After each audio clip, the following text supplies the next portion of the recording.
Bem, boa tarde a todas e todos. Vamos dar continuidade ao nosso 8º Colóquio Internacional Diversidade das Culturas. Antes de passar a palavra para a nossa palestrante, professora Samantha Quadrati, eu quero parabenizar a organização do evento, ao professor Cristiano, à professora Fabiana, dizer que um evento científico é um dos produtos da universidade pública, gratuita, de qualidade, que, infelizmente, sofre ataques constantes, até do principal ministro, do presidente da República, que fala com naturalidade sobre um novo AI-5, conforme vocês puderam ver aí nos noticiários de ontem à noite, de hoje. Então, vamos aproveitar enquanto podemos fazer, e o professor Cristiano é um colega insistente nisso, que ele continue insistente assim, para que nós possamos manter um espaço de debate, de reflexão, né, que é o verdadeiro ideal da universidade pública. A nossa primeira palestrante de hoje, a professora Samantha Quadrati, é botafoguense. Não. Que isso? Ela possui graduação em História pela Universidade Federal Fluminense, mestrado em História Social pela Universidade Federal do Rio de Janeiro e doutorado em História pela Universidade Federal Fluminense. Atualmente é professora associada de História da América Contemporânea da Universidade Federal Fluminense, onde atua no Laboratório de História Oral e Imagem e no Núcleo de Pesquisa História e Ensino das Ditaduras. Tem experiência na área de História Latino-Americana, com ênfase nas últimas ditaduras, atuando principalmente nos seguintes temas: memória, violência política, direitos humanos, lugares de memória e consciência, ensino de história, biografias e juventudes. Eu vou passar a palavra para o professor e depois nós retomamos para que possamos fazer um debate a partir da apresentação dela. Seja bem-vindo. Obrigado, professora. Boa tarde a todos e a todas. Só para complementar aqui os títulos que ele falou, lembrar que eu sou bicampeã das Américas e heptacampeã brasileira, né, que são os títulos que importam, na verdade. O trabalho que eu vou apresentar hoje, né, o título que está na programação Ditaduras no Cone Sul e Lugares de Memória, o Passado Presente, é reflexo de uma pesquisa que eu já venho desenvolvendo já tem um tempo, sobre lugares de memória e consciência e como que esses lugares, principalmente esses espaços de repressão que foram transformados hoje em lugares de memória, os sítios de memória, como que eles pensam o ensino do passado recente e para as novas gerações, né? Então, passava muito a partir da questão da educação, e como que todas as experiências educativas nesses espaços contribuíam em momentos, muitas vezes, que os governos não tinham nenhuma iniciativa específica, clara, com relação, né, a esses trabalhos, e como eles contribuíam também, o que a gente vai discutir um pouco sobre o nunca mais, ou seja, que aquelas experiências autoritárias não se repetiam. Então, já é uma pesquisa que eu venho, né, desenvolvendo já tem 3 anos, e que, enfim, começo agora a apresentar os resultados, as publicações e tudo mais. Vou aproveitar para vender meu peixe, né? Eu tenho um Instagram, que é Lugares de Memória, _, onde eu faço, enfim, posts sobre esses lugares, com referências bibliográficas, com uma série de coisas. Então, enfim, lugares não só da América Latina, mas também de outros lugares, de outros continentes, para quem tiver interesse e gostar do tema, um pouco da reflexão também desses espaços. Eu venho trabalhando já tem um tempo com o que a gente chama dessa história do tempo presente, né, no caso da América Latina, a partir das ditaduras dos anos 60 e 70, tentando entender, né, como que essas ditaduras podem ser pensadas na longa duração desses países, né, através da perseguição de movimentos sociais e políticos que a gente acompanha durante praticamente todo o século XX na nossa região, né, e como que, a partir dos anos 60, a gente tem, né, com essas ditaduras, um caráter inédito em termos de intensidade e práticas repressivas que a gente até então não tinha vivido na região. E uma dessas... eu sempre trabalhei muito com a violência política, com as estruturas da repressão e tudo mais, E, a partir disso, eu comecei a me questionar também como que a gente podia transmitir às novas gerações o horror do que tinha sido aquelas ditaduras, para além, né, de pensar os trabalhos acadêmicos. Né? E, por trás dessas reflexões, vinha sempre muito uma expressão que ficou clara para a América Latina, que é a ideia do nunca mais. Né? Deu nome a várias publicações, é uma faixa que está sempre presente. Sempre que a gente fala da ditadura, vem muito acompanhada com ditadura nunca mais. Então, como que a gente vai pensar, né, com as atuais e futuras gerações que não viveram aquele horror, né, como que a gente pode transmitir e gerar nessas futuras gerações a ideia de que aquilo não pode se repetir. Então, a empatia às vítimas e uma condenação clara aos regimes autoritários, né, refutar esses regimes autoritários. E dos espaços, né, justamente, dos canais que eu comecei a pensar foi justamente esses lugares de memória, na concepção do Pierre Nora, ou também, hoje, lugares de consciência, né, que vem a partir de um debate de uma coalizão internacional sobre lugares de consciência, que são esforços que esses espaços desenvolvem, né, para que, com trabalhos pedagógicos, com trabalhos de visitas, para que aquelas pessoas que passem por esses espaços, de alguma maneira, seja tocada pelo que tinha acontecido ali. Né, que ela não saia como ela entrou, né, que ela visite um campo de concentração, que ela visite um ex-centro de tortura e, de alguma forma, ela crie uma empatia com aquelas vítimas e condene todas as práticas que foram desenvolvidas ali por um determinado governo. Isso tem a ver também com outro tema que, para mim, tem sido importante nos últimos tempos, que é a ideia dos temas sensíveis da história, né? Que são temas que, para a gente, seja pesquisador ou professor, são questões que a gente considera vivas, né, porque elas estão ainda no nosso cotidiano, né, no espaço público, são objetos de disputas, de controvérsias, de fortes debates, de políticas públicas. Então, né, são temas sensíveis porque eles ainda impactam no nosso dia a dia, de alguma maneira, e, de certa forma, a gente olha para esse passado também, movidos muito com a nossa visão do hoje. Né? A gente, por conta desse passado sensível, de convivermos com ele de alguma maneira, né, o nosso olhar ele não é necessariamente um olhar a partir do trabalho acadêmico, mas também pode ser da nossa condição, não sei, de imigrante, étnica, de posição da família, de enfrentamentos e tudo mais. E que esses temas sensíveis, isso é um ponto importante também, eles exigem com que a gente trabalhe com outras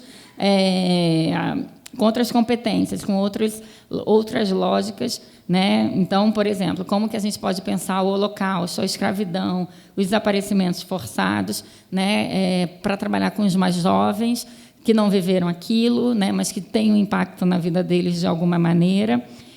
Como a gente lida com os tabus e silenciamentos também que esses temas acabam gerando, e, ao mesmo tempo, como a gente lida com o dever de memória, né?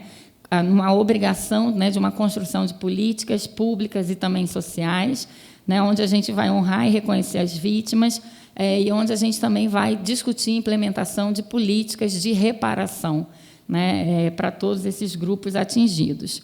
E nisso entrou o meu interesse, né, pela criação desses lugares de memória e consciência, que eu vou falar também um pouco, não só do Cone Sul, como eu falei, mas também da questão do Caribe e de outras áreas, né, que são espaços de violência, muito marcados por isso, né, violência não só física, né, mas de violência psicológica, são espaços da censura, de exílio, de uma série de outras formas de violência, mas são espaços também de solidariedade e de resistência, e que eles podem ser pensados também a partir dessas outras óticas, né, não só o da violência, mas também em oposição à solidariedade e à resistência. E eles hoje ocupam também um ponto importante nas políticas de patrimônio, né, seja da Unesco, que muitas vezes reconhece esses espaços como patrimônio da humanidade, né, ou o que transforma, né, uma experiência local numa experiência de toda a humanidade. E ele também faz parte da agenda do Mercosul. É claro que a gente sabe que essa agenda vai variar agora conforme, né, os governos da região, né, que criou em 2012, né, através do Instituto de Políticas Públicas em Direitos Humanos, né, toda uma diretriz de que esses lugares deveriam ser reconhecidos, deveriam ter alguma placa, deveriam ser recuperados pelo Estado, e também transformados em patrimônio histórico nacional. A transformação de patrimônio histórico nacional desses lugares é fundamental, porque é o momento em que o governo reconhece oficialmente tudo o que aconteceu ali, né? Não é um patrimônio bonito de igrejas, nada colonial, é um patrimônio, né, de uma história que muitas vezes não quer ser lembrada, quer ser esquecida, mas que faz parte também, né, desse reconhecimento do Estado e serve também de proteção, tendo em vista que muitos desses lugares sofrem ou sofreram algum tipo de ameaça de venda, de transformação em outros, de demolições. Então, o caso do Rio de Janeiro, o DOI-CODE, né, onde funcionou o DOI-CODE, né, a Carioca, ele fica no batalhão da Polícia do Exército, que chegou a cogitar, nos anos 90, vender para se transformar num shopping. Então, tudo seria demolido, né, e a construção sairia dali um grande shopping. Ele fica ali na área da Grande Tijuca, entre Tijuca e Grajaú, então, uma área muito populosa, e a corrida foi feita para tombar a fachada, pelo menos. Então, no que tombou a fachada, o prédio foi conservado, porque os interessados em comprar o terreno que o Exército ia vender e construir um shopping não quiseram, porque eles teriam que construir um shopping com aquela fachada militar e tudo mais. O que não protegeu, no caso, é o uruguaio, né, onde houve a demolição e transformação, né, de um ex-centro de tortura num shopping, e de outros lugares também que não foram preservados de alguma maneira. Então, essa recomendação, através do Mercosul e a ação das sociedades, das vítimas, dos familiares, né, de militantes de direitos humanos, ela é fundamental também na preservação e na pressão para que esses lugares, de alguma maneira, sejam transformados em patrimônio histórico e, com isso, tombados. Agora, para a gente pensar esses espaços, a gente também tem que pensar que cada um desses países teve seu tempo, né, de reconhecimento desses lugares, de recuperação desses espaços, de transformação desses espaços hoje em espaços que a gente pode visitar e tudo mais. Não houve, né, uma mesma temporalidade, uma ação conjunta. Cada um desses espaços, inclusive por conta da sua própria origem, teve um tempo diferente. Então, nem sempre é um espaço militar, muitas vezes é um espaço privado, é uma casa que foi cedida, que foi alugada, que implica numa desapropriação. Às vezes é um espaço militar aonde as Forças Armadas seguem, ou a polícia segue, o que significa também você retirar aquelas Forças Armadas dali, uma outra negociação e tudo mais. E esse ponto, que é uma das coisas que eu quero discutir com vocês, uma coisa que a gente também tem que pensar é que esses espaços são lugares onde essa violência ocorreu. E eles foram usados, principalmente no caso da Argentina, e isso é um ponto fundamental, como provas judiciais. Então, eles não são só um cenário, né? Eles são pensados como um local que interagiu, né, e com aqueles crimes, com aquelas violações de direitos humanos. Isso nos leva a um outro ponto que eu também quero, né, discutir com vocês, só para fechar. Como são provas, eles também são investigados, vocês têm todo um trabalho arqueológico, né, de descobrir, né, prospecção em ralos, em ver paredes, em comprovar os testemunhos, isso tudo. E um outro ponto que a gente tem que pensar também nesses lugares é como que a gente vai fazer a estetização da dor. Que estética a gente vai usar para, né, narrar o que para muitos é inenarrável. Então, como que a gente vai trabalhar, vai recuperar esses lugares? O espaço fala por si só, né? A gente vai fazer algum tipo de interferência ou a gente não vai fazer algum tipo de interferência. Antes de seguir adiante, eu queria só, enfim, deixar claro também que alguns desses países, principalmente do Cone Sul, construíram museus, né? Esses lugares não são museus construídos e pensados, né, com um projeto de musealização que se difere muito de quando você passa, né, a ocupar um ex-centro de tortura. Então, o Chile tem um museu da memória e direitos humanos. Em Rosário, na Argentina, você também tem um museu. Você tem um museu agora, obrigada, do Uruguai.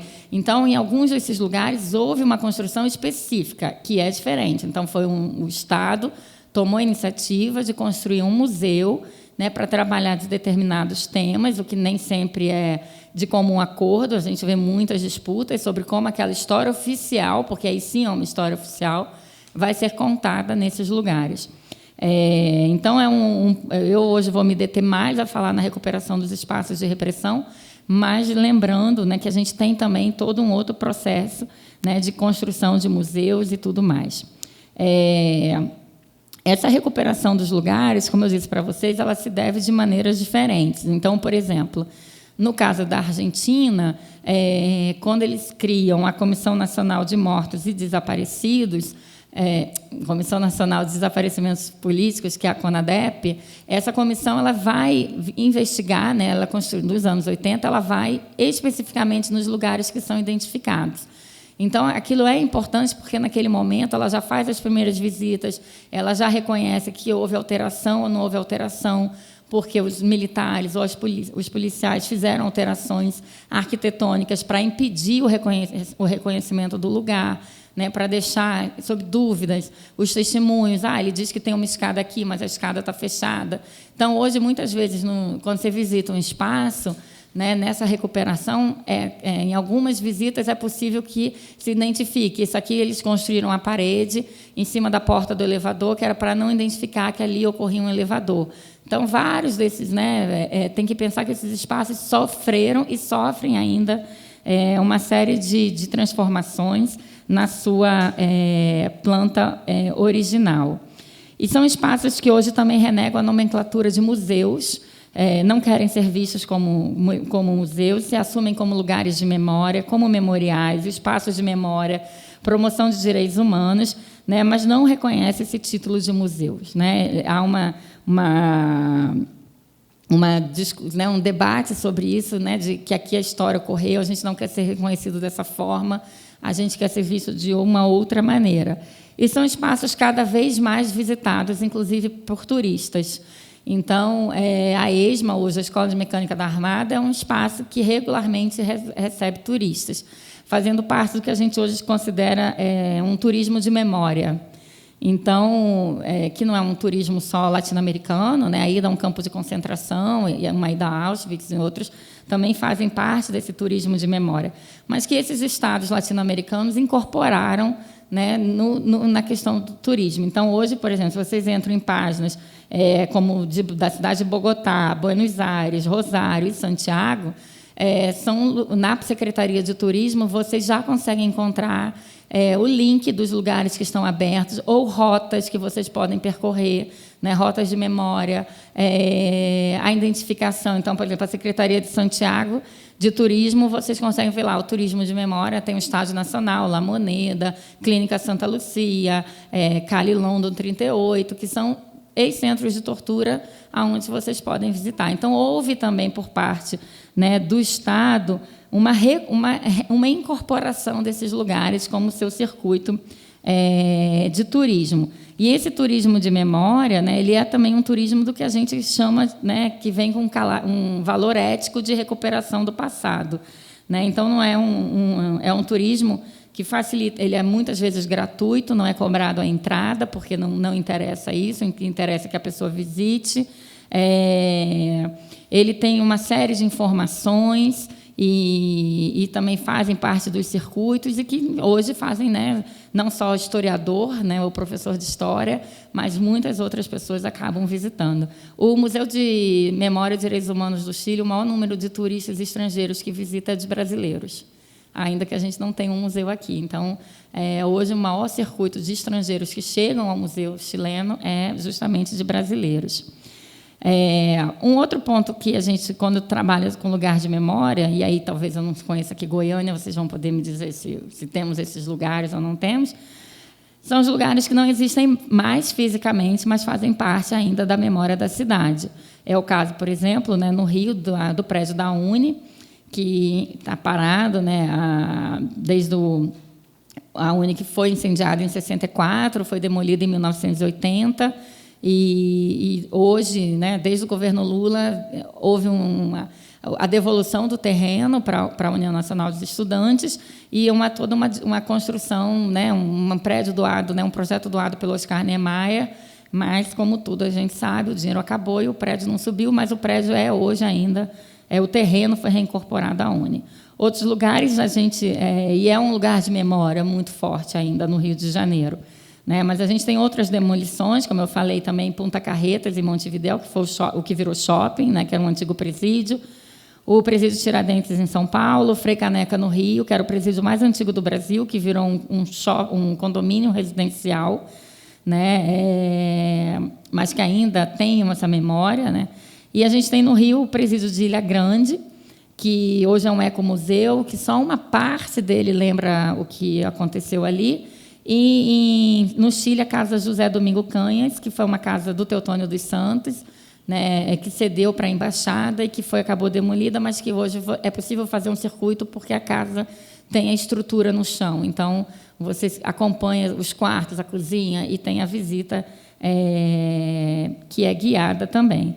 Toda essa recuperação e essas disputas pelos lugares, né, implicam também a identificação e implica pressionar governos atuais, muitas vezes não muito compromissados com a questão do passado recente, né? Eu vejo isso pela minha cidade, eu moro em Niterói.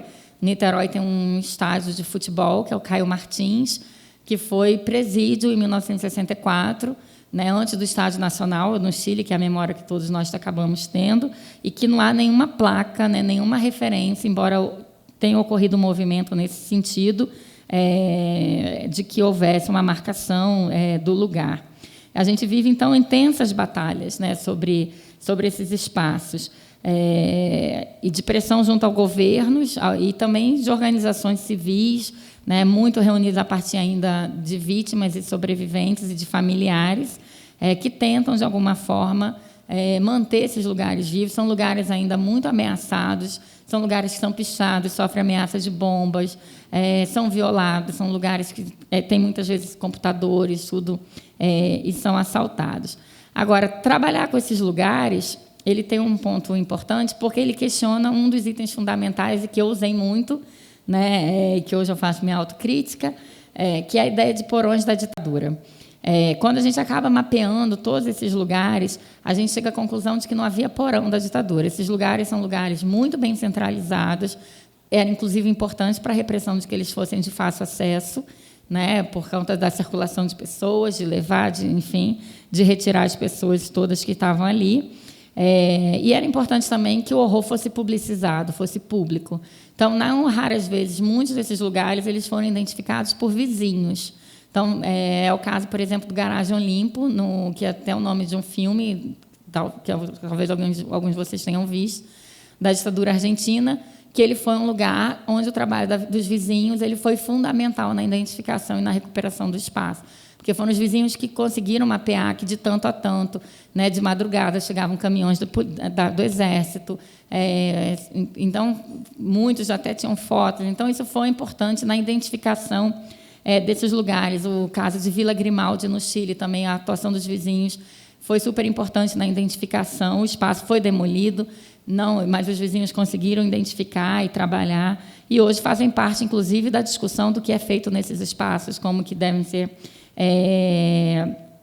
trabalhados. Então, um ponto que não são porões, são, né, muito conhecidos desde do princípio da ditadura, a própria Escola da Mecânica da Armada da ESMA, que já em 1976 era denunciada por montoneiros, né, então sempre muito conhecidos. São casas privadas que foram alugadas, são oficinas de carro, é o caso da Oficina Orlete, que foi um centro importante da repressão latino-americana na Argentina, em Buenos Aires, por onde passaram uruguaios, cubanos e uma série de estrangeiros. E era uma oficina de carro que foi alugada pelo seu dono, que frequentava o espaço durante toda a ditadura, né? Então, ele, inclusive, hoje já se sabe que ele não cobrava aluguel, ele recebia como o botim de guerra. Então, o que chegava junto com os presos políticos, ele ia lá, escolhia e levava com ele.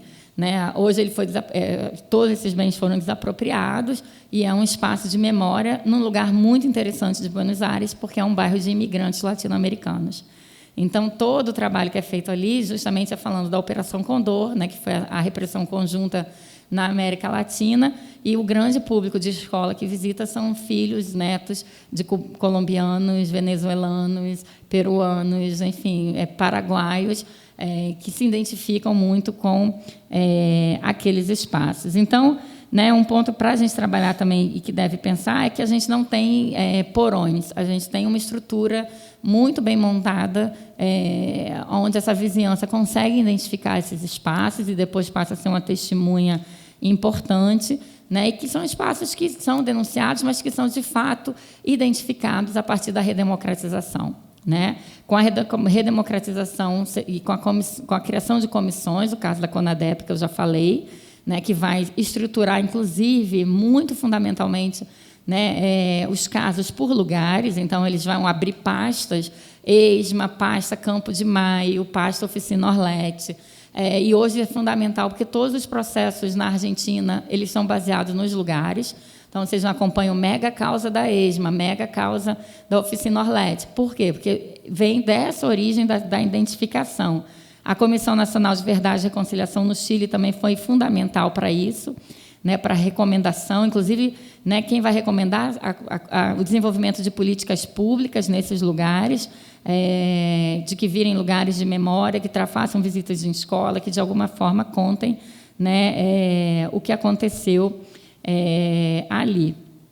E isso vai se dar muito, é claro, depois que os processos vão chegando ao fim, porque, a princípio, né, esses lugares eles são pensados como provas judiciais. Então, todo o trabalho que é feito inicialmente é comprovar o que os testemunhos estavam fazendo, identificar as mudanças arquitetônicas que são feitas pela repressão, identificar possíveis marcas de vítimas que tenham passado por ali. Todo esse trabalho é feito até que, né, a gente tem um segundo passo, né? O primeiro passo é identificar o lugar. O segundo passo é a gente recuperar esse lugar. Se inicia uma longa disputa, né, sobre a retirada, muitas vezes, como eu disse para vocês, de agentes da repressão do lugar, né, ou a desapropriação. A gente, hoje, no Rio, vive uma grande discussão, que é a Casa da Morte, em Petrópolis, que é um lugar que foi um centro de extermínio, né, não só de repressão, foi um centro de extermínio, onde a gente só tem uma sobrevivente, que já faleceu, que era a Inês Etienne, que foi quem identificou a casa. Hoje a casa está tombada, mas o morador da casa se recusa a sair sem o pagamento de uma indenização, né? E a Prefeitura de Petrópolis alega que não tem dinheiro para pagar, né? Então, é uma recuperação que é difícil, né? Essa retirada, e em outros lugares também é muito complicado de retirar. A própria ESMA, só em 2004, com Kirchner, que houve, né, a saída efetiva dos militares dali da Marinha. O próprio Menem, nos anos 90, chegou a cogitar em botar toda a ESMA abaixo e construir um Parque da Paz. E houve aí, sim, uma movimentação dos grupos de direitos humanos que não pode destruir, vai ficar como está, né, e vamos na luta para que a Marinha saia e a gente possa entrar de alguma maneira. Então, nem sempre essa recuperação ela é imediata, ela pode levar anos. Hoje, o DOI-CODE de São Paulo, que também foi tombado, há uma comissão discutindo como ele vai ser reaberto, né? Parte dele é ocupada ainda, uma parte é ocupada pela polícia e a outra parte vai ser de visitação. Então, toda a negociação que é feita aí, que é fundamental para a gente pensar, então, como que a gente recupera e como a gente trabalha esses espaços. E que, como eu disse para vocês, tem toda uma temporalidade diferente da gente identificar e trabalhar. E nessa recuperação, por exemplo, não sei se vocês já foram, o Memorial da Resistência, em São Paulo, né, entre a identificação e a recuperação, para a abertura foram 10 anos. E 10 anos onde uma parte dele, quer dizer, boa parte foi reconstruída, o que gera muita polêmica, né? Você vai reconstruir o espaço não é mais aquele. Quando você reconstrói, né? Quando você passa uma tinta, quando você deixa o espaço apresentável, né, para quem chega. Então, eu já fiz várias visitas com escolas que os estudantes achavam que a prisão não era tão ruim, né, porque tem cama, a cama está limpa, está organizada, a parede está limpa. Então, é pensar também, né, porque a adolescente entra nesses espaços, vocês veem uma bolinha vermelha, eles já perguntam se é sangue. Né, eles ficam andando assim, procurando. Enfim, quem dá aula para adolescente ou tem adolescente em casa sabe como é.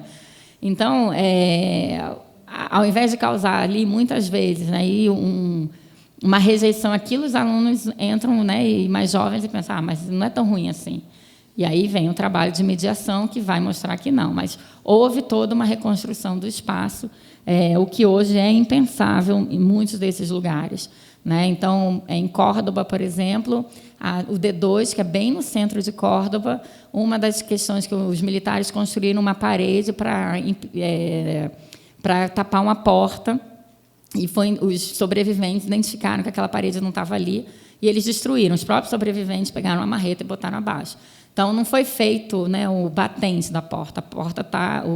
A parede está toda quebrada, como símbolo daquela recuperação também. Então, a recuperação ela é, né, um espaço difícil de se pensar. Né? Vai reconstruir, não vai reconstruir? É necessário estar como era ou não era necessário?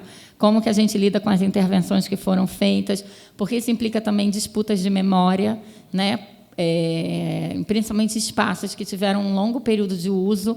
Então, por exemplo, se vocês foram presos em 76 na ESMA e foram presos em 78 na ESMA, já não é mais o mesmo prédio. Vocês vão, né, é possível acompanhar testemunhos diferentes porque o espaço sofreu algum tipo de intervenção, né, durante mesmo o seu uso. E isso faz parte desses projetos de memória também, que são fundamentais, né, de lidar e de trabalhar. Agora, uma vez que a gente ganha o prédio, né, e vai ocupar de fato, a gente tem que começar a pensar o que a gente quer retratar nesse lugar. A gente quer falar da morte, a gente quer falar da vida, a gente quer falar da violência, a gente quer falar da solidariedade, dos laços de resistência, então, da solidariedade, né, que é relatado nos testemunhos dos presos, que alguém que sofria muito choque elétrico, o choque elétrico dá muita sede, então, se guardava a água daquele dia para que aquele companheiro, quando retornasse do choque, recebesse a água. Então, né, toda a ocupação é uma história. Qual é o papel, né? Como que você vai apresentar os repressores nesses lugares? Eles vão estar visíveis ou você vai falar só das vítimas e em como essas vítimas vão ser humanizadas de alguma maneira? Porque a gente fala muito em cifras, né? 5.000 mortos desaparecidos, 30.000 mortos desaparecidos na Argentina. Então, soa, é óbvio, um número muito alto, mas como que a gente vai falar? Né? São pessoas. Então, como, de alguma maneira, a gente vai trazer para quem visita essas pessoas? Então, qual é a estética da dor possível? Como narrar a dor para quem visita? Então, é sempre alvo de muita polêmica, de muita disputa. Nunca há um consenso sobre aquele espaço, sobre a recuperação desses espaços. Né? O que a gente... por exemplo, muitas vezes a ideia é vamos reconstruir uma cela para o visitante ter noção do tamanho, como era pequeno. Né? E você não consegue reconstruir isso, porque quando você reconstrói já é uma outra coisa. Né? Ainda que ajude a mim, que tenho total zero noção de espaço. Né? Quando eu leio, eu nunca consigo pensar o que é, mas quando eu vejo... Mas há uma disputa grande sobre isso. Então, uma das preocupações, na verdade, né, que eu tenho identificado nesses lugares é de humanizar essas vítimas, contar a história de quem passou por ali. Né? Se explica, obviamente, o período de uso, se explica quem era o responsável, se era Marinha, Exército, Aeronáutica, Polícia, quem quer que seja, mas grande parte desses lugares opta por contar a história de quem passou por lá. E, para isso, né, uma das tentativas muito importantes primeiro, nome, idade e rosto. Então, por exemplo, na Argentina é muito comum, quando vocês visitam um ex-centro de tortura, que nas janelas ou na porta, no vidro, você tenha o rosto das pessoas que passaram por ali, né, pintado num decalque, colado, e você já entra sabendo, não é um número, são aquelas pessoas. No Chile, por exemplo, é comum colocar nome e a idade. Então, você chega lá, você vê 16 anos, 20 anos. Isso toca com quem? Né? A ideia de que fomente empatia. Né? Quem é esse inimigo de 16 anos que foi assassinado pela ditadura? E que gere... E também um outro ponto, que isso é fundamental também para quem trabalha com ensino, que pode parecer óbvio que eu vou falar para vocês, mas não é tão... os desaparecidos, eles serão sempre jovens, sempre adolescentes e sempre jovens. Então, se você leva uma turma hoje e você leva uma turma de 10, daqui a 10 anos, né, essa sua turma vai ter 16 anos e ele vai olhar aquele jovem, o desaparecido segue sendo um jovem para ele. Então, um dos pontos que é fundamentais nisso é desconstruir um ponto que, para a repressão, foi fundamental, que era a ideia do inimigo. Né, o comunista, o inimigo, o antinacionalista, né, o que estava contra o Brasil, que estava contra o Chile, né, estava contra a Argentina, o Uruguai. Então, uma das estratégias muito pensadas são álbuns construídos pelas famílias ou doação de objetos. Então, você chega lá, você vê que o desaparecido político era um flamenguista, ou era um torcedor do River, ou era um torcedor do Boca, né? Ele gostava de uma determinada banda de rock, ele tinha uma moto, ele tocava violão. E isso gera uma identidade daquele desaparecido, mas gera também uma identificação em quem visita. Né? Ele tinha um projeto político, isso não é apagado. Né? Claro que alguns álbuns tem muito né? Vem muito romantizado, né? Queria mudar o mundo e tudo mais, mas é importante porque ele se apresenta como ele não é mais um inimigo, uma ideia, ele é uma pessoa que você está conhecendo, né? Que tem as mesmas angústias que você, né? Ou torce o mesmo time de futebol, ou tem a mesma, enfim, o mesmo gosto musical e tudo mais. Então, é importante que haja, né, nessas atividades, nessa recuperação, essa humanização das vítimas. E, a partir daí, também se constrói uma série de trabalhos pedagógicos e educativos que, na Argentina e no Chile, eles são muito, muito mobilizados por isso. Há uma rede grande de ex-centros de tortura na Argentina, hoje lugares de memória, que fazem um projeto que se chama Jovens em Memória, onde a escola, né, normalmente é o professor, né, que inscreve seus alunos, e não só de história, não cabe só a gente de história tocar nesse tema, qualquer professor de qualquer área, né, ele pode tocar, ele deve tocar, e onde eles desenvolvem durante um ano um projeto pedagógico que vai ser apresentado no final do ano, foi até esse final de semana passado que eles apresentaram, que tem alguma relação, a princípio era muito voltada para a ditadura, hoje muitos desses jovens já trabalham com homofobia, com a violência do Estado, né, já fazem uma discussão daquela violência do passado com a violência de hoje, e eles desenvolveram também uma ação importante, que era a Escola Vai aos Juízos. Eles conseguiram uma autorização judicial para que jovens entre 16 e 18 anos fossem assistir, né, as sessões dos tribunais dos julgamentos de torturadores. Então, isso foi uma ação importante. E foi uma ação importante também de treinamento dos professores da educação básica, tendo em vista que o tema, como eu disse, é um tema sensível e que sofre um patrulhamento, não só aqui, no Brasil, hoje, com, né, a ideia da escola sem partido, que você tem que contar a história dos dois lados e tudo mais, né, ou usar outros termos, né, dita branda, essas coisas todas, né, isso também há esse patrulhamento nos países vizinhos, e então é importante também porque o professor ele se sente de alguma forma acolhido e apoiado em pensar os projetos e também se sente preparado a trabalhar com esse tema sensível que vai implicar muitas vezes você ter, né, uma família que apoia a ditadura, né, em sala de aula, você tem um aluno que o avô foi militar, ou você tem um aluno que o pai desaparecido, o avô é desaparecido, o pai é desaparecido. Então, também é importante todo esse trabalho ao redor dos professores que estão ali. Né? E o trabalho de visita mesmo. Hoje, em todos esses espaços, a maior parte de visita é de escola. Então, são os professores que levam para conhecer os lugares, seja a Oficina Orlete, né, que leva os filhos hoje de imigrantes, seja o Estádio Nacional do Chile, que também tem uma visita grande de escolas. O estádio ele passou por uma remodelação para virar o que a gente hoje chama de arena, né, essa coisa horrorosa. E uma parte da arquibancada foi preservada, vocês talvez tenham visto na final da Copa América, em outros jogos, né, que é um povo sem memória, um povo sem história, um povo sem memória, que é a arquibancada como era, e uma das partes embaixo, quando você entra, no que seria o túnel, né, ele tem uma exposição, e você visita todo, é um complexo, na verdade, esportivo. Então, a área do velódromo é tombada, eles tombaram 8 ou 10 lugares, agora não estou me lembrando, onde é possível fazer toda essa visita e tudo mais. E no dia 11 de setembro, todos esses centros, e no dia 24 de março, né, na Argentina, 11 de setembro no Chile, eles ficam abertos 24 horas para visitação. Mas, ao longo do ano, é a escola o maior público. Inclusive dos museus também. O museu, como eu disse, no Museu da Memória dos Direitos Humanos, hoje também no Chile, ele é para o professor, muitas vezes chileno, de uma escola mais conservadora, a grande saída para quando eles têm que trabalhar a história da ditadura, né? Porque aí ele leva no museu. Então, não é o professor falando, é o museu, ele cumpre um papel que é levar, né, ele tem uma série de visitas que ele tem que fazer ao longo do ano, né, e é um museu que, enfim, vai ocupar essa posição oficial de trabalhar, né, um tema sensível que muitas vezes implica para aquele professor, né, numa vigilância maior dentro da escola, dos pais, e de pensar também os seus lugares. Então, hoje a gente tem na América Latina, de um modo geral, uma série de países que buscaram recuperar, né, esses lugares, ou tentam ainda, de alguma maneira, recuperar. A gente aqui no Brasil também tem tentado. É o único lugar aberto aqui, assim,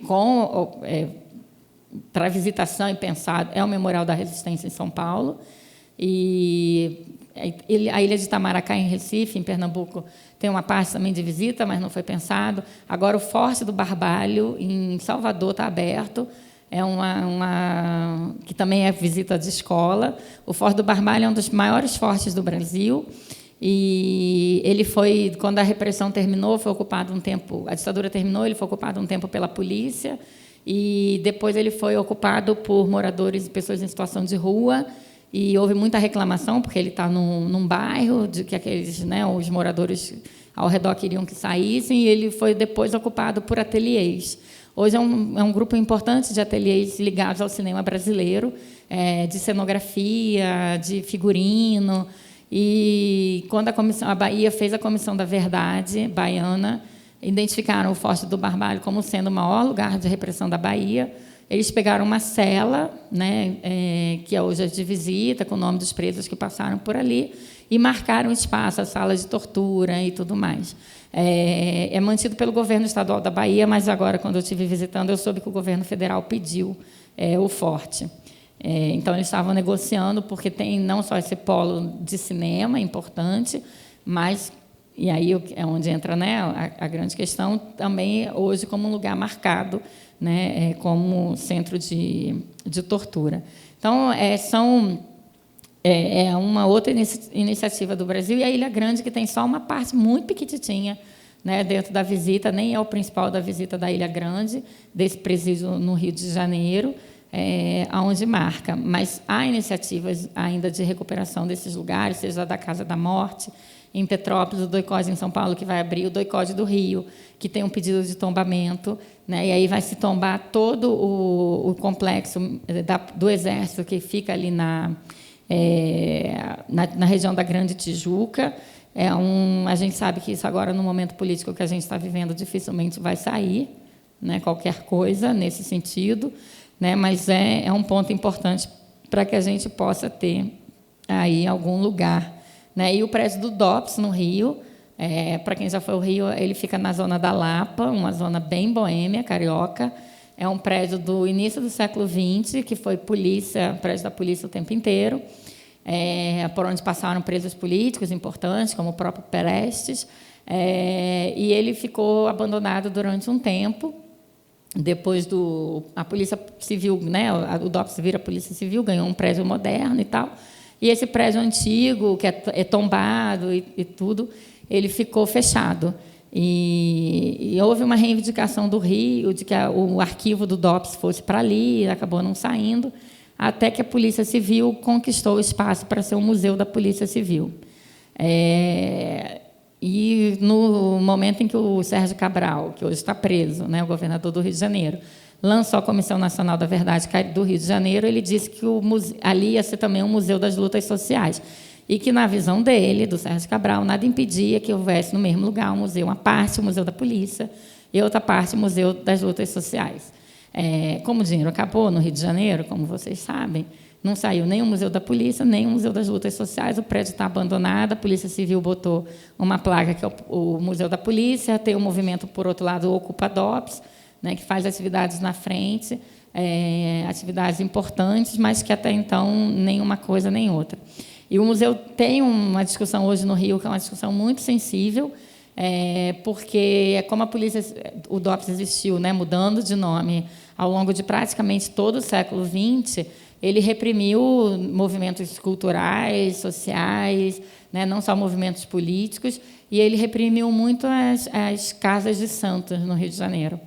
Então, houve um recolhimento muito grande de estátuas, de imagens, que durante muito tempo elas ficaram jogadas numa sala, perdidas e tudo mais. E hoje, né, com essa ideia da abertura do Museu da Polícia, a polícia quer que parte dessas imagens sejam expostas. E há uma movimentação de casas de santos, de terreiros, de lideranças religiosas, de que não pode ser exposto. Primeiro, querem a devolução, e segundo, porque algumas daquelas imagens não são para serem vistas por qualquer pessoa dentro da religião, né, dentro das religiões afro-brasileiras. Então, tem um imbróglio ali que está recolando, que mostra com que também esses lugares implicam em outros debates que não necessariamente ligados à questão da ditadura. E os DOPS são os mais, hoje, entre aspas, mais fáceis de recuperar. Né? O DOPS de Belo Horizonte, hoje, se vocês forem, já está aberta a visita, tem que agendar. A polícia, quando deixou o prédio, levou até as lâmpadas, levou tudo que vocês possam imaginar. É lâmpada mesmo, não estou exagerando, está no fio, assim. E é um prédio, enfim, que hoje tem essa visita, que é possível fazer. Também passou por uma série de discussão, porque uma das principais discussões é como você vai chamar esses lugares. Né? Então, né, tem Casa da Liberdade. O primeiro nome para o DOPS, que pensado para Belo Horizonte, foi Museu da Casa da Liberdade. Meio esquisito, né? Mas, enfim, porque isso também tem a ver com a história com que você quer contar, o nome que você vai escolher. E esse prédio do DOPS, ele tem, em Belo Horizonte, ele implica em outras questões, porque até uns 5, 6 anos atrás ele era uma polícia comum para presos comuns. Então, você tem nas celas pichações que são de hoje, não pichações que são do tempo da ditadura. Então, isso implica você discutir, né, o que você quer manter, o que você quer retirar, quem você quer lembrar, que história você quer contar e como você quer contar, né, essa história. Você vai começar um trabalho arqueológico retirando as frases dos presos, né, pobres, muitas vezes negros, mulheres, né, dali. Então, tem não é fácil, né, como a gente imagina a recuperação. Falta muito para o meu... Não, a vontade eu vou falar até amanhã, não posso. Tá bom, 15 minutos para eu falar à vontade. Então, tem, né, que essa estetização, ela implica nesses debates, implica também o que você quer contar. Então, por exemplo, a ESMA, eu não sei se alguém aqui já foi, ela tem um complexo de prédios que era ligado à Marinha, e a tortura, efetivamente, acontecia no Cassino dos Oficiais. Né? Quando a ESMA a Marinha foi retirada através de uma decisão do Néstor Kirchner, se começou uma grande discussão sobre o que nós vamos fazer com esses prédios. Né? O Cassino dos Oficiais seguia como prova no processo da ESMA, né? E os outros lugares vamos discutir. Então, você chama organismos de direitos humanos, como Madres de Praça de Maio, Avós de Praça de Maio, IRROS, grupos como Memória Aberta, e vamos discutir o que vai ser feito aqui. Então, foram feitos vários seminários com pessoas do exterior, gente que trabalhava em campos de concentração, que discutiu a ocupação dos campos de concentração na Europa e outros lugares, como a gente vai trabalhar com esses espaços. Né? E uma decisão que foi pensada ali é que cada um ganhou um prédio. Então, hoje, vocês vão lá, tem um prédio das Avós de Praça de Maio, onde ela conta a sua história, onde ela atua, onde ela faz as reuniões. Você tem o prédio das Madres, que foi uma grande discussão. Né? As Madres são hoje 2 grupos desde a redemocratização. Né? O grupo da linha fundadora é o grupo que aceitou o prédio. Né? O outro grupo, que era o das Madres, que é o ligado a Hebe Bonafini, não quis ir para a ESMA, permanece num prédio bem no centro de Buenos Aires, porque achava que era uma celebração da morte e queria celebrar a vida. Então, há o primeiro consenso é que o único consenso, aliás, que existe é que o prédio tem que ser recuperado, os repressores têm que sair dali, tem que ser recuperado. Agora, o que vai ser feito e como vai ser feito é uma grande disputa política. Né? Hoje, a ESMA tem um centro cultural que promove atividades, você tem uma livraria, o arquivo, né, da memória foi para lá. A Cristina Kirchner colocou a Secretaria de Direitos Humanos da Argentina dentro de um desses prédios. né? O Instituto de Políticas de Direitos Humanos do Mercosul também está nesse lugar. Isso é uma garantia também de que, né, quando um governo, a direita que assuma, o desmonte, como é que vai ser feito, né? Que você vai ter que tirar uma associação do Mercosul, você tem que tirar a secretaria de, né? Você não tem que tirar mais apenas grupos de direitos humanos, você tem que tirar tudo. E o que a gente viu no governo do Macri, né, onde ele não quis retirar, foi a retirada de fundos. Uma política que a gente conhece muito bem no Brasil, que é você não quer fechar, que vai pegar mal, então o que você faz? Você não dá mais verba. Então, muitos desses lugares passaram esses últimos 4 anos, né, da presidência do Macri, muito, né, no voluntariado, né, para visita, no recolhimento de verbas internacionais. Não à toa, muitos desses lugares hoje buscam o reconhecimento como patrimônio da humanidade pela Unesco, porque isso também lhe garantiria mais uma proteção e também mais algum tipo de verba para conseguir. Né? Porque o que a gente vê na América Latina, e isso ficou muito claro, eu acho, agora no governo do Macri, na Argentina, a gente tinha políticas de memória, que no Brasil todo mundo aqui a gente invejava, né? Nossa, a Argentina fez isso, fez aquilo. Né? E ficou claro que a gente tinha políticas de governo e não políticas de Estado. Quando a maré virou, né, o trabalho com esses temas também virou. Então, hoje, né, as causas estão mais lentas, as condenações estão saindo mais baixas, você já tem liberação de torturadores para cumprir o resto da prisão em casa, e eles são vistos na rua, eles estão em prisão domiciliar, e aí gera toda parte da sociedade argentina que rejeita aquilo tudo. Então, é pensar também que há uma... Né, não basta recuperar, se instalar, isso é importante, mas se abre sempre, né, porque a gente um tema sensível, é um passado que não passa. Então, de acordo com o governo que vem, né, muitas vezes todo aquele projeto pode ser, de alguma forma, atacado. Então, o Macri, por exemplo, dentro do Ministério da Educação, você tinha uma equipe que treinava professores para trabalhar com o tema da ditadura. E era uma equipe muito bem azeitada, que trabalhava muito com os lugares e tudo mais, e a equipe foi desfeita. Né? Então, a gente não tem as garantias. Né? Então, é sempre uma ida e vinda, e a gente tem que continuar. Então, é pensar um pouco como também esses lugares, eles são lugares fundamentais, e para encerrar, né, para a gente pensar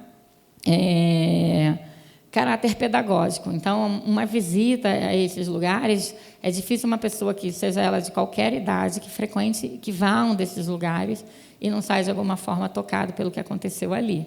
Né? Muita gente não consegue seguir com a visita completa, desiste no meio do caminho, ou chega na hora, não quer entrar. Né? Claro que tem toda uma discussão de que idade se pode entrar nesses lugares, quais são as atividades que podem ser feitas.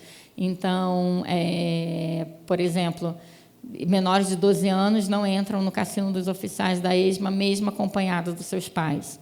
Isso se difere de Córdoba, onde você tem atividades de educação infantil com livros que foram censurados pela ditadura, com livros infantis que foram censurados pela ditadura. Então, eles não fazem a visita, mas eles vão ao início do espaço e você tem um educador de educação infantil que faz essas atividades. Então, há uma grande discussão, né, sobre como a gente vai trabalhar com tudo isso e também como a gente vai retratar, né, esse horror, né, e que tem a ver com o que a gente hoje trabalha, que é memória, verdade e justiça. Né? Então, são lugares de memória, são lugares também que corroboram com a verdade sobre o que aconteceu e são lugares que são provas de justiça e que permitam com que a gente também consiga levar, de alguma maneira, processos judiciais, né, e tente trabalhar com o indizível. Né, o que a gente... eles não falam, o lugar não fala por si só, obviamente, né, mas como que a gente pode, de alguma maneira, lidar com essa tensão, lidar com esse passado e também discutir que história oficial é construída. Né, porque também, né, a partir dali, de estar na Secretaria de Turismo, de receber verbas, de estar ligado ao Ministério da Educação de alguma maneira, o que a gente vê nesses lugares é também uma tentativa de uma construção de uma história oficial. Então, como que a gente vai trabalhar com isso? E são espaços importantes também, para finalizar, que a gente vive um tempo, não só no Brasil, mas também em outros países, de revisionismos e de negacionismos, né? Então, esse grande público que frequenta esses lugares, e tem, né, a gente tem como, né, esses lugares assumem o que eu falei no início, quando eu comecei a falar, né, a fala, né? Eles têm que fomentar, de alguma maneira, a consciência, né? A consciência de que viver uma ditadura não é legal, viver uma ditadura, ela atinge a todo mundo. Isso é um ponto fundamental em como esses lugares contam. Então, vamos falar da política econômica, vamos falar do desemprego, né, que essa ditadura gerou, não vamos falar só da repressão, que é um ponto importante, obviamente, pelo lugar, né, mas vamos falar de coisas que afetaram o cotidiano do trabalhador brasileiro, argentino, chileno, né, das famílias. Vamos mostrar para os mais jovens como que uma família, né, é atingida pela ditadura, não só porque ele pode ser reprimido, né, como os jovens de 16, 14 anos que a gente vê em alguns casos, mas também porque ele fica sem seus pais, que ficam presos, né? Então, há toda uma política também, né, de reconhecer a dor do outro, né, diante de uma situação limite, e reconhecer também que, mesmo numa situação limite, a solidariedade e a resistência ela pode ser possível. E hoje o que a gente vive também quando a gente fala do neoliberalismo e tudo mais, o neoliberalismo ele tem atuado muito fortemente no silenciamento dessas memórias, principalmente no silenciamento das lutas sociais e políticas e dos trabalhadores. Então, né, não à toa, esses lugares passaram agora, né, no governo do Macri, do Pinheira também, por espaços onde menos verbas, menos ação, certo patrulhamento sobre o que fazer, o que não pode ser feito. O Pinheira, que no seu primeiro governo como presidente, queria banir dos livros didáticos o uso da palavra ditadura e golpe, queria que fosse pronunciamento e regime militar. Então, isso mostra que as disputas de memória estão, né, mais, não só no Brasil, né, que a gente vive isso, com, né, um ódio a um torturador, como Carlos Brilhante Ustra e tudo mais, eles estão vivos na América Latina. É um passado que não passa, é um passado que incomoda. E incomoda também por conta dessa luta dos trabalhadores, né, de pensar e tudo mais, num momento onde o neoliberalismo avança com muita força. Bom, era isso, gente. Obrigada.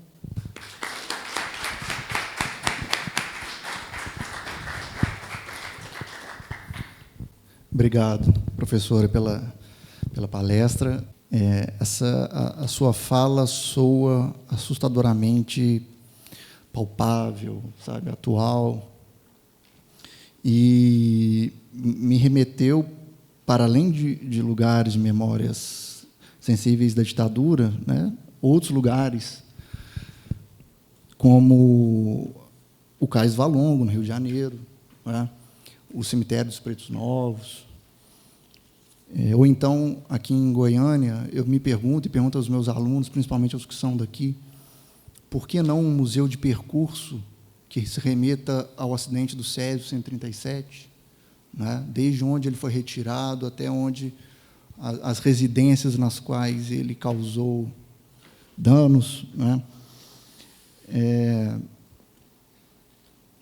Me remeteu também a um caso da minha cidade natal, Juiz de Fora, onde do quartel militar saiu a ditadura, e no qual uma das torturadas foi a presidente Dilma Rousseff.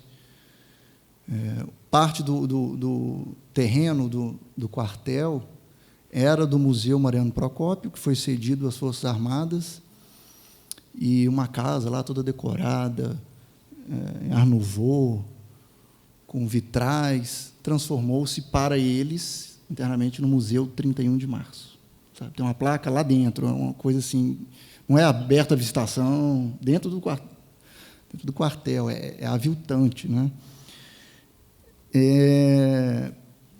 Eu tinha feito várias anotações aqui, mas eu não vou falar de tudo, porque senão... Mas a questão da estetização da dor é algo premente, né? Quando a gente pensa, por exemplo, na expografia do Memorial da Resistência. Eu me lembro de assistir uma entrevista de alguém um sobrevivente, um parente sobrevivente, me perdoem a falta de memória em relação a isso, mas alegando assim, que bom seria se tivesse um colchão como esse, né? Porque não havia. E questões mais, talvez, mais coivas, como a insistência na musealização de Bento Ribeiro, tal como está depois da destruição provocada pelo crime de Mariana, né? Então, assim, são recortes tão amplos, várias possibilidades de reflexão, desde o Punta Carretas, né, que os arquitetos discutiam se deveria ser a fachada ou a volumetria lombada. Esse é o menor dos problemas, né, a menor das questões a ser discutida. Também o Condefate de São Paulo, o tombamento do OICOD, que você citou.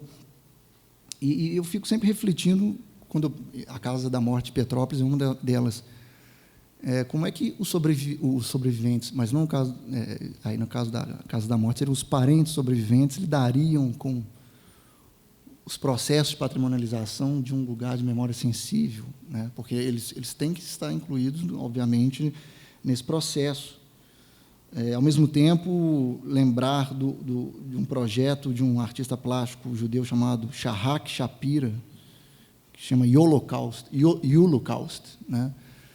Fazendo quase que um palimpsesto de imagens de pessoas que fazem uma selfie no memorial do Holocausto, né? Rindo, enfim, preocupado na divulgação da imagem de si mesmo, sem refletir sobre o que significa aquele memorial.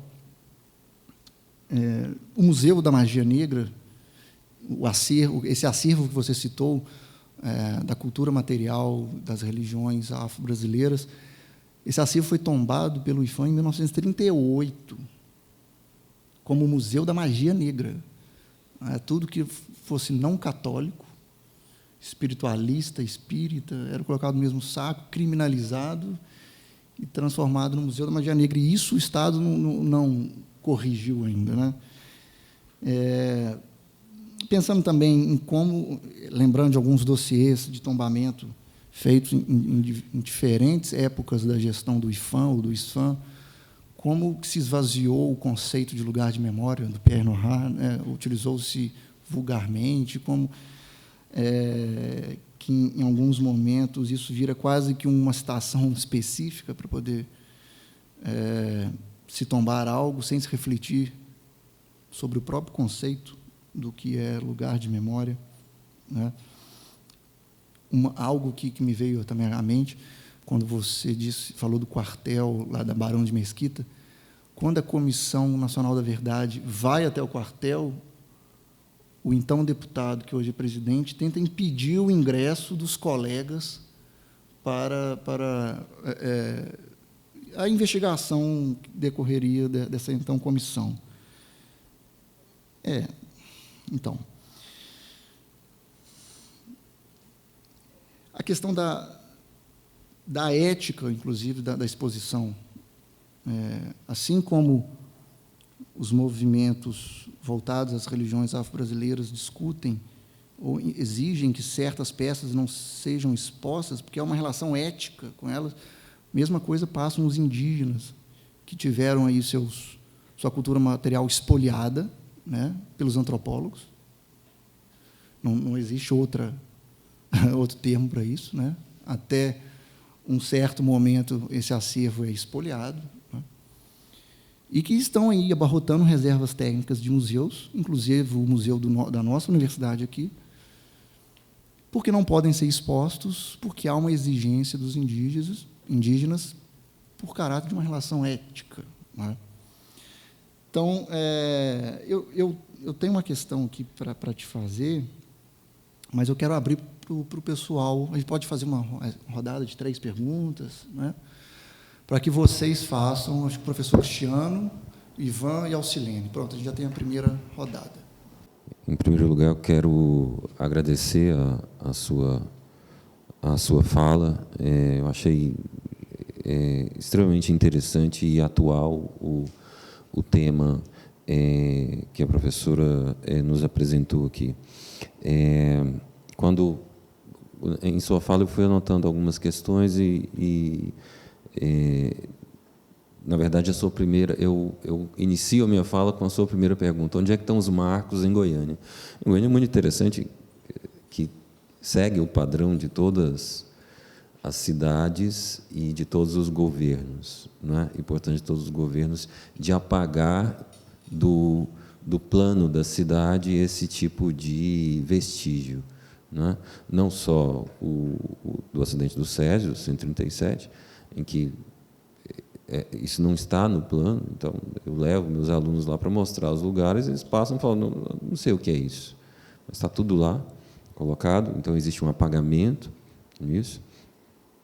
Assim como existe também da ditadura, né? Então, tem a memória da ditadura em Goiás, ela é construída apesar do governo do Estado, né? Então, poucas pessoas sabem que você tem o batalhão de caçadores, aqui próximo, aqui do lado do aeroporto de Goiânia, é o local de tortura. Ali você tem depoimentos e mais depoimentos em que falam: o modus operandi aqui do capitão é o telefone sem fio e o afogamento no balde, né? Pessoas que ficaram loucas, passaram dias, semanas lá. E esse é um local de triagem, porque depois de torturar algum tempo, algumas semanas, alguns meses, falam: não, esse aqui pode liberar, esse aqui nós temos que espremer um pouco mais, vai para Brasília. E lá era que ocorria o pesado, a tortura ocorria lá. E também no estado de Goiás inteiro é possível mapear todos os campos de treinamento dos movimentos de resistência à ditadura. Isso é possível mapear, muito embora o Estado não tenha interesse em mostrar como é que estava disseminado em todo o território goiano campos de treinamento aqui, não é? Mas isso é possível de ser feito. Eu já fiz isso, não é? Não existe ninguém sabe, por exemplo, que policiais atiraram em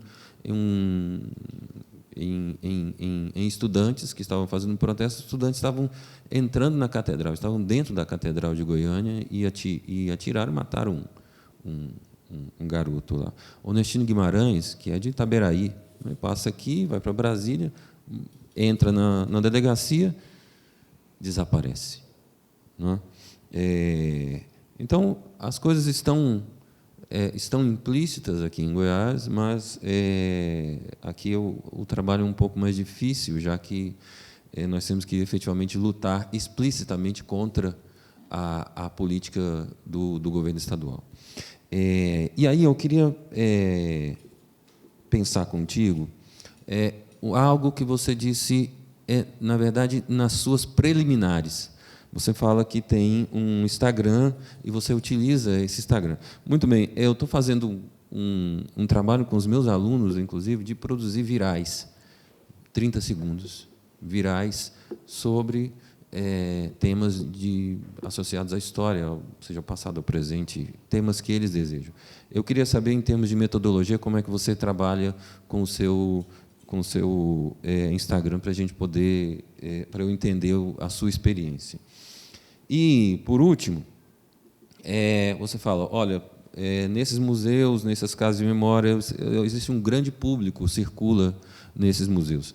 O que exatamente significa grande público quando se leva em consideração o processo de espetacularização e de relativização do passado que a internet, a rede, produziu? O que você entende exatamente por grande público, para a gente ter uma dimensão dos impactos, né? Obrigado.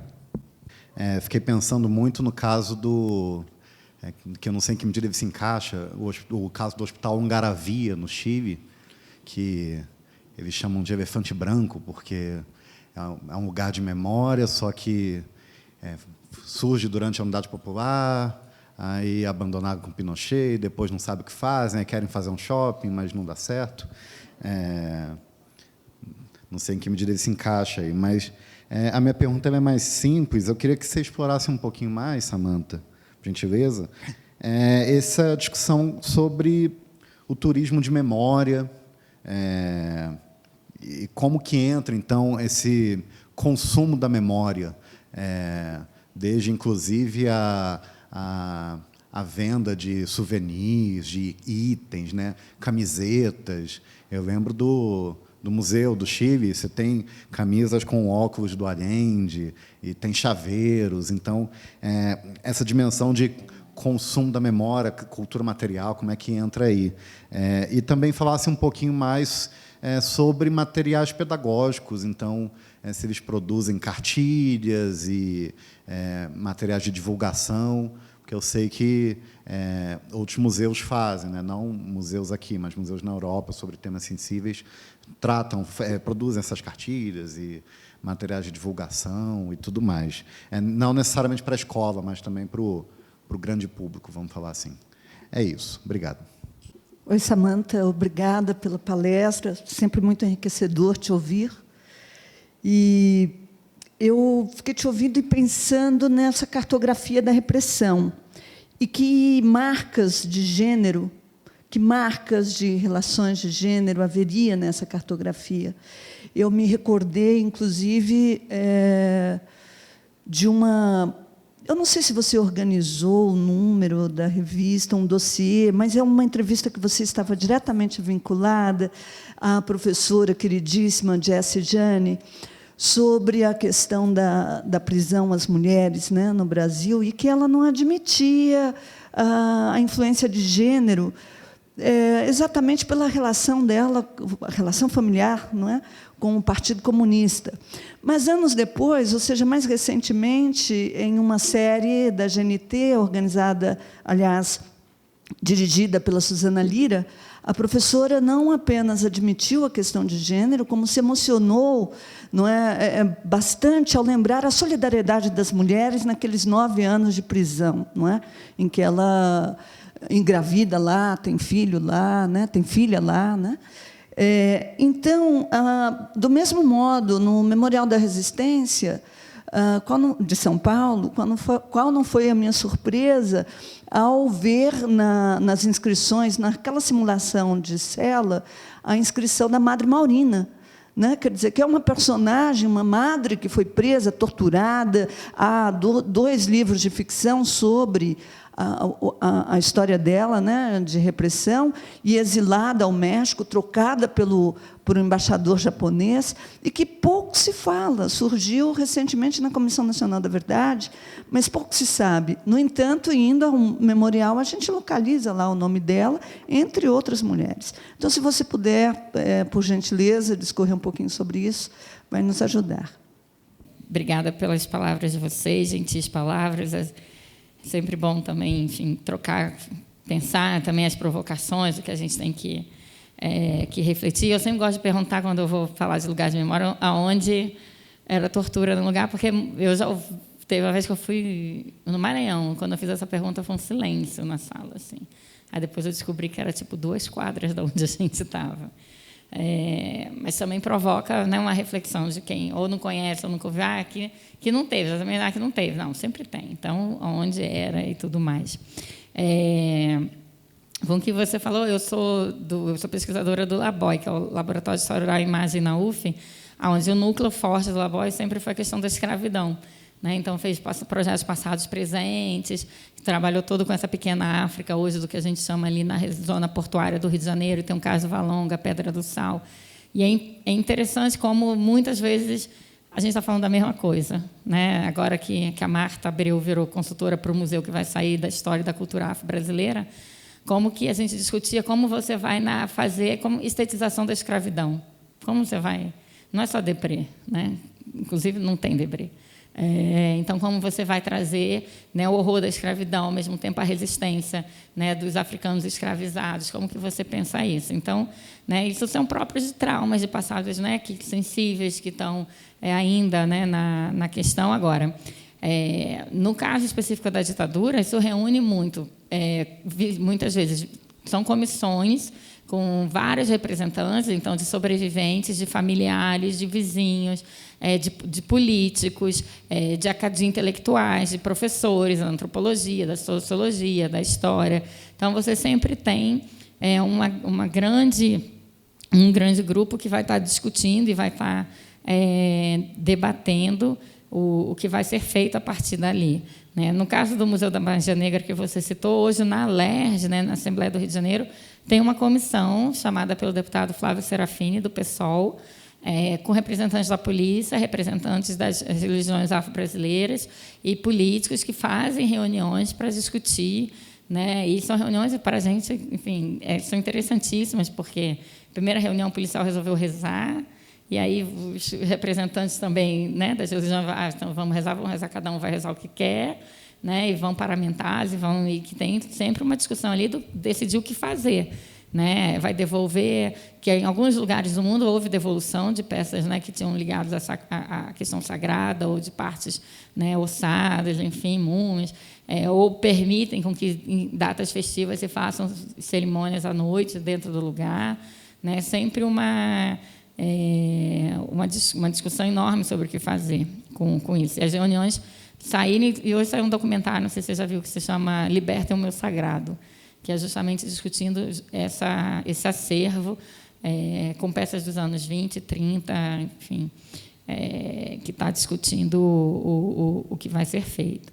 Com o que o Cristiano falou, gostei de saber dos lugares, e também do monumentos, a questão da resistência, eu não falei, mas vários lugares de resistência também hoje são marcados com placas, com algum tipo de referência do que acontecia ali, mas você não tem necessariamente uma abertura do espaço para visita e tudo mais, mas você tem justamente essas marcações, que é importante. Sobre o grande público, muito da comparação que eles fazem é com outros lugares do turismo, ali. Então, acaba tendo uma frequência. Eu, por exemplo, nunca fui no Museu dos Direitos Humanos no Chile e ele estivesse vazio. Ele está sempre muito cheio. Enfim, você vai ouvindo, você tem escola, você ouve português, você ouve inglês, você ouve a ESMA também. Os outros mais afastados, não, mas os lugares que tem o Estádio Nacional, a ESMA, que são lugares mais conhecidos, você tem um público frequente e grande também. No caso da ESMA, ela tem um centro cultural, então tem exposição, tem peça, tem cinema, então tem seminário, sempre tem alguém circulando por ali. Hoje, atrás da ESMA, tem um Museu das Malvinas, então também os públicos acabam se misturando. Sobre a questão do Instagram, eu já trabalhei o Instagram uma vez com uma turma, que eu fiz uma disciplina sobre história e memória dos anos 80, onde todo o Instagram foi bolado por eles. Então, eles tinham que escolher o tema, as imagens e fazer o texto do que seria pensado a partir dali. Então, eu só fazia, na verdade, uma correção e a reflexão de que você não tem tanto espaço, não é uma linguagem acadêmica, mas também não podia ser uma linguagem muito coloquial. Então, tinha... no meu caso, na verdade, nem tem uma metodologia, vou dizer. Assim, eu tenho umas reflexões sobre, então, lugares, por exemplo, na Colômbia, que eu vi que eram temas muito sensíveis, como você retrata as diferentes vítimas que foram mortas por diferentes ações, seja do tráfico, dos milicianos, do Estado. Então, como você traz... Então, são reflexões muito...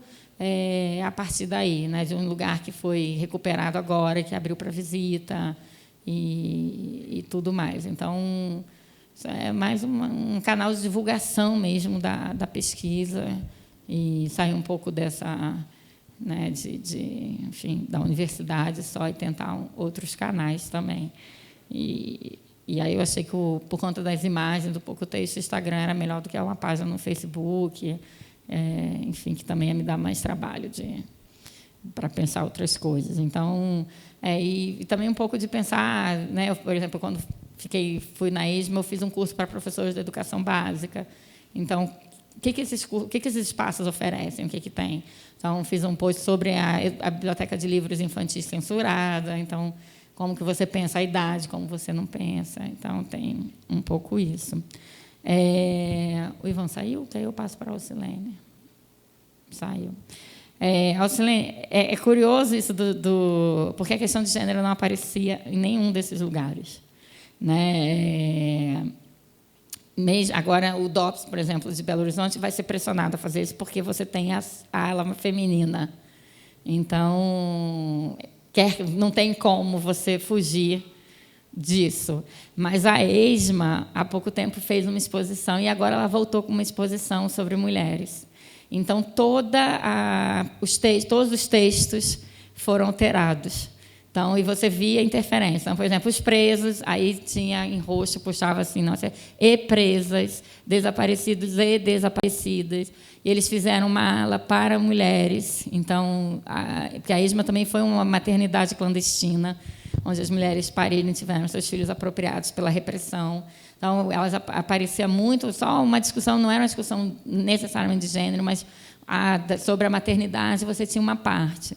Mas hoje você já tem não só essa intervenção no texto, que eu não sei se saiu, mas abriram uma outra ala, por exemplo, onde se discutia a presença das advogadas e das juízas, que até então era os advogados. Então, você tem ali um grupo de advogadas que foi muito importante nas causas, né, e os testemunhos das sobreviventes. Então, a exposição incorporou, e aí muito por uma demanda, né, e é curioso pensar, porque você tinha madres, avós, né, e agora isso foi, de certa maneira... e agora eles estão com uma exposição específica, a segunda exposição que eles vão fazer.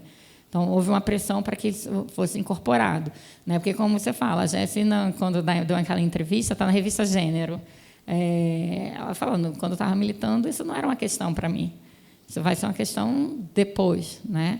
E isso fica claro também, não sei se você viu agora, o Torre das Donzelas, né? Que toda essa questão aparece, né? Com as presas, os testemunhos, as reflexões são feitas ali sobre sexualidade, ainda que a gente veja uns temas tabus ali ainda muito fortes naqueles testemunhos, né, naqueles depoimentos, mas como que a questão já aparece, né, da torre, da descrição da torre e tudo mais. Eu acho que, aos poucos, isso está aparecendo. Em alguns lugares é incontornável. O DOPS de BH é incontornável, eles vão ter que trabalhar com isso.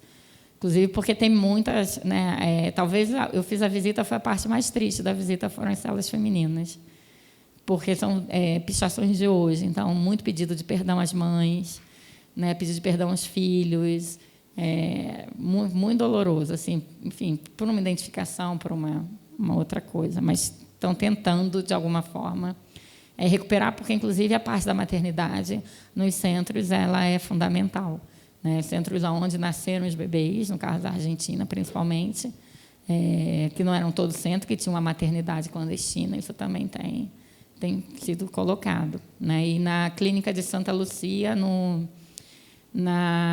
Chile, em Santiago também, porque você tem muitas mulheres na repressão. E agora, no Chile, eu não sei se você acompanhou, Venda Sex. Venda Sex era uma antiga boate, ou discoteca, como se falava na época, que hoje um coletivo feminista foi muito atuante, porque ela ia ser vendida e ia ser demolida. E ela ainda não tinha sido recuperada, foi um centro de e é um centro de tortura muito peculiar, porque era um centro onde a violência sexual contra a mulher foi muito forte, ao mesmo tempo onde você concentrou muitas mulheres que atuaram na repressão trabalhando ali também. Então, tem uma discussão de gênero muito forte nessa Venda Sex, né, que é essa antiga boate. E por isso também todos os coletivos feministas se engajaram para que ela não fosse demolida e, de alguma forma, fosse preservada. O Ivan voltou? Não, então... mas vou acompanhar o que ele perguntou. Né? Esse turismo de memória ele tem toda uma discussão sobre o consumo muito forte. Nesses centros de tortura não tem lojinha. Né? A única lojinha que eu vi no museu que aí sim é um museu, né, de memórias dos direitos humanos do Chile, mas que começou muito com essa coisa, tinha canequinha, chaveiro, camisa, hoje em dia não vende mais, muito de livraria, né, e de algumas questões de arte, e não tem mais essa... Há toda uma discussão sobre esse consumo em turismo de memória. Por exemplo, ali a parte do sul dos Estados Unidos, por conta da escravidão, onde eles vendem muitos objetos que, para a gente, assim, que trabalha, que identifica, eu acho que eles mais reforçam o racismo do que falam sobre uma crítica à escravidão e tudo mais. Agora, tem o Memorial do 11 de Setembro nos Estados Unidos, você termina numa lojinha, né? Você paga para entrar e você termina numa lojinha onde vocês podem comprar não só livros, mas lenço igual do cachorro, dos cachorros que atuaram na busca de sobreviventes, pet, né, que agora fala pet, de bombeiro e de uma série de coisas, e também algumas organizações criticaram duramente essas lojinhas. Em campos de concentração tem lojinha, mas normalmente é de venda de DVDs e livros, e o livro contando a história do campo. Não são livros de loja, tipo, você não compra um lápis de Auschwitz, né? Como você compraria num outro museu. Então, um outro aspecto desse turismo de memória, onde hoje é uma grande rede, né? Que tem em outros lugares, Camboja também, os centros de tortura, onde eles são incluídos, as pessoas visitam. Tem uma grande fascinação com a ideia de ir onde a história aconteceu, né? Então as pessoas gostam de acompanhar, né? E fazem, enfim, todo tipo de pergunta, como cabiam 30 pessoas nessa sala, que só cabem 15.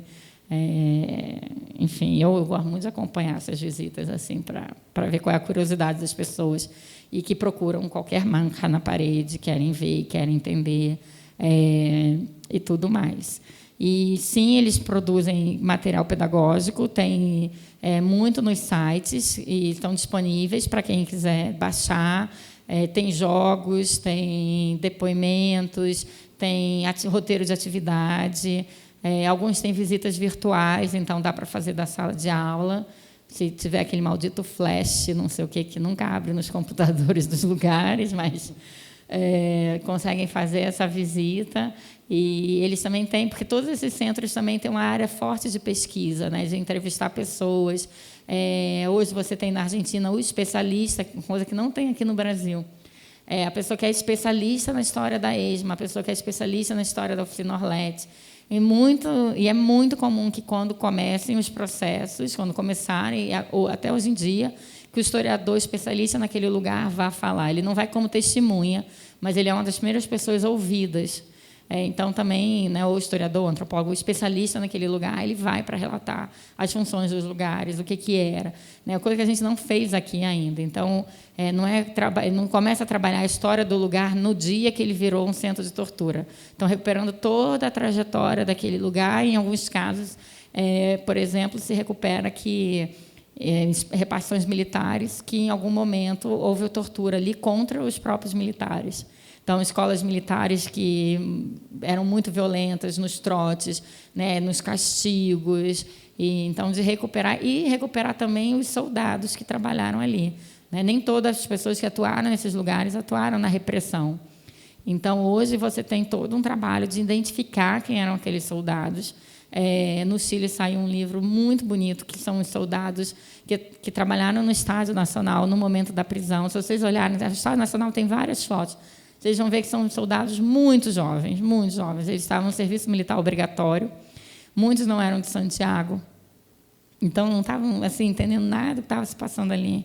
Então, houve uma recuperação desses soldados, muito extremamente traumatizados pela violência dos quais eles foram testemunhas.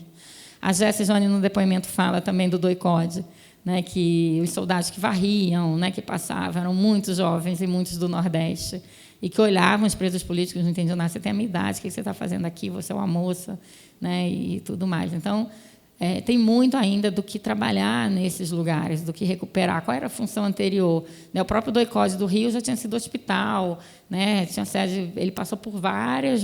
Não precisa começar em 69, 68, quando ele vira um centro de tortura. Né? Você tem que contar a história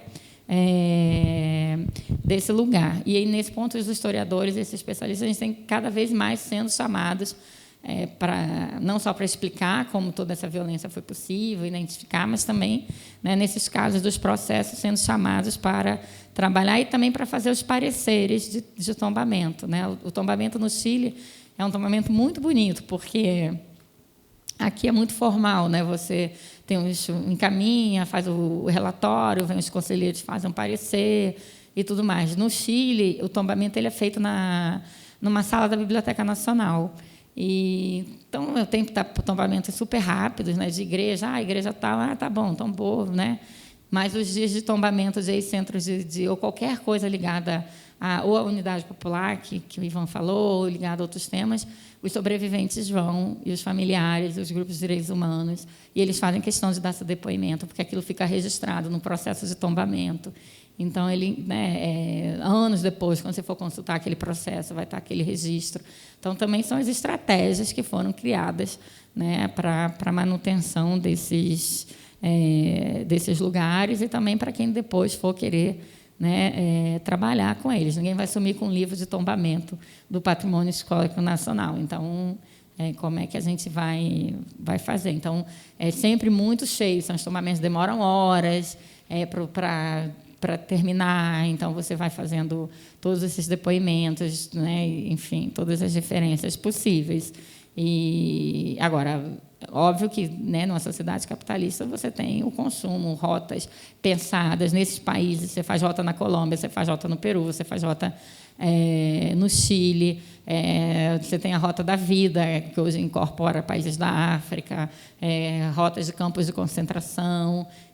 Enfim, tudo possível para, enfim, também que mexe com muito dinheiro também, essas visitas e essa circulação de pessoas, mas não necessariamente nesses lugares. Lojinha tradicional de museu, aquelas coisas do consumo, só vi no 11 de setembro, no memorial ali em Nova York. E aí, né, as pessoas comprando aquilo tudo que vocês possam imaginar, né, que, enfim, bem da sociedade norte-americana de consumo. Não sei se responde tudo. Gente, eu peço paciência a quem, porventura, quisesse fazer uma pergunta à professora, mas eu peço que faça agora no momento do intervalo, para a gente, por causa do adiantar da hora, tá? 20 minutinhos, tá bom? E a gente volta com a nossa segunda parte do nosso evento de hoje.